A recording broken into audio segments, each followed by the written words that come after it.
బొబ్బర్లు నానబెట్టుకోవాలి. 8 గంటల పాటు బాగా నానే కదా, అలా వేసుకున్నాను కదా, తగినంత ఉప్పు వేసుకోవాలి.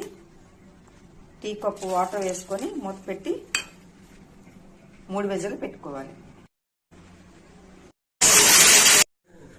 3 విజిల్లు వచ్చాయి. ఇప్పుడు లో ఫ్లేమ్లో 1 విజిల్ పెట్టుకోవాలి.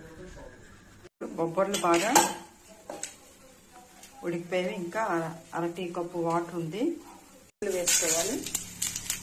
ఇప్పుడు ఉడికే కరివేపాకు దీనికి సరిపోయినంత ఉప్పు వేసుకోవాలి. ఉడికించుకున్న బొబ్బర్లు వేసుకోవాలి.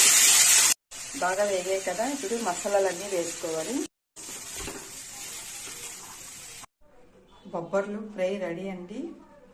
ఆరోగ్యానికి చాలా మంచిది. మీరు కూడా ఒకసారి ట్రై చేయండి.